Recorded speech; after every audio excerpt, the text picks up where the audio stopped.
Bienvenue dans Haïti Stratégique. Ce podcast est consacré aux enjeux de sécurité nationale haïtienne, institutions, justice, gouvernance et menaces internes.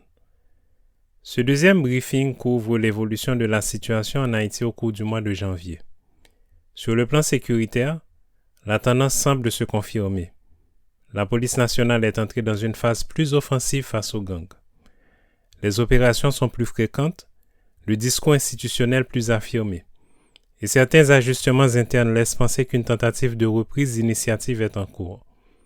Cela dit, cette dynamique policière ne semble pas suivie par la justice. Les arrestations, lorsqu'elles ont lieu, débouchent rarement sur des poursuites solides, encore moins sur des condamnations. Autrement dit, l'appareil coercitif bouge, mais l'appareil judiciaire reste largement en retrait, ce qui limite fortement l'impact structurel de cette phase offensive. Mais rétrospectivement, ce n'est pas la sécurité qui aura dominé l'actualité de janvier. La fin du mois a été entièrement captée par ce qu'on peut appeler la saga aux allures de Game of Thrones, opposant le conseil présidentiel de transition à la primature. Pour comprendre la genèse de cette fracture, il faut impérativement se pencher sur les révélations troublantes du Miami Herald concernant Pierre-Louis Cangé, le coordinateur de la sécurité présidentielle. Ce qui n'était présenté que comme une requête administrative de routine s'est révélé être une demande d'armement d'une démesure apocalyptique. Des millions de munitions de combat, des milliers de fusils d'assaut et d'unités de tireurs d'élite, ainsi qu'une flotte de véhicules blindés, dont certains pour l'usage personnel du commandant.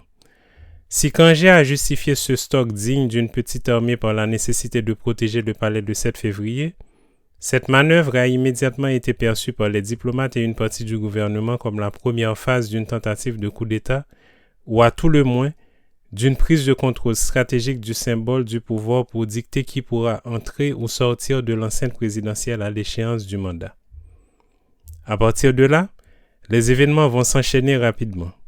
Première étape, l'annonce d'un décret visant à révoquer le Premier ministre Alec Didier Fils-Aimé. Ce geste marque une escalade politique majeure.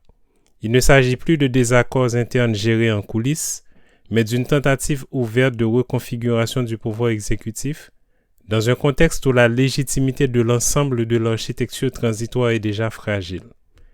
Cette décision va immédiatement provoquer des réactions, tant à l'intérieur du pays qu'à l'international. La pression diplomatique s'intensifie. Plusieurs partenaires expriment plus ou moins explicitement leurs inquiétudes quant à la direction prise par le CPT et au risque de déstabilisation supplémentaire. Contrairement à d'autres périodes, le ton change. Il est moins conciliant, plus direct et surtout plus politique.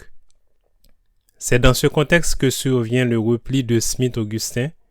Ce retrait n'est pas un simple geste personnel ou tactique, il constitue un aveu implicite que le rapport de force a changé, la tentative de passage en force n'a pas produit l'effet escompté et le coût politique, interne comme externe, est devenu trop élevé.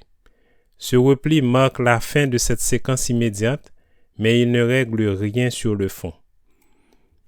Ce qui est particulièrement notable dans cette affaire, c'est le langage utilisé par l'ambassade américaine. Pour une fois, le discours sort du registre diplomatique classique. Les États-Unis ont dit tout haut ce que beaucoup pensent tout bas depuis longtemps. Le problème central d'Haïti n'est pas seulement l'insécurité ou la pauvreté, mais le fait de responsables politiques qui utilisent des bandes armées comme instruments électoraux ou leviers de pouvoir, au lieu de miser sur la performance institutionnelle, la gouvernance et les résultats. Cette déclaration marque la fin d'une certaine complaisance diplomatique et place les membres du CPT face à leurs responsabilités, alors même que beaucoup cherchent à prolonger la transition pour se protéger d'éventuelles arrestations ou sanctions américaines une fois leur immunité perdue. Cette déclaration n'est pas isolée. Si on la met en perspective avec d'autres éléments récents, notamment la résolution sur le renouvellement et l'adaptation du mandat de la BINU, ainsi que la législation américaine obligeant le département d'État à partager davantage d'informations sur les collusions entre acteurs politiques et gangs, on observe une inflexion claire. L'international ne traite plus les dirigeants haïtiens comme des partenaires souverains intouchables, mais comme des acteurs sous surveillance dont chaque lien avec le crime organisé est désormais documenté. Cette situation constitue une opportunité historique pour le pays, car elle met fin à l'omerta qui protégeait les bandits à cravate. Mais elle ne sera réellement efficace que si elle rencontre un écho national. Un mécanisme de surveillance externe massif est certes en place, mais son effet ne sera maximal que si les Haïtiens s'approprient cette dynamique en instaurant leurs propres outils de vigilance citoyenne. L'objectif est de créer une véritable tenaille de redevabilité, plaçant les dirigeants entre deux feux. La menace de sanctions internationales d'un côté et la surveillance implacable de la société civile de l'autre. En agissant ainsi, nous pourrons transformer le 7 février en un point de départ où le pouvoir cessera d'être une rente protégée par des millions de munitions pour redevenir un mandat au service de la nation. Merci d'avoir écouté Haïti Stratégique. À très bientôt pour un nouvel épisode.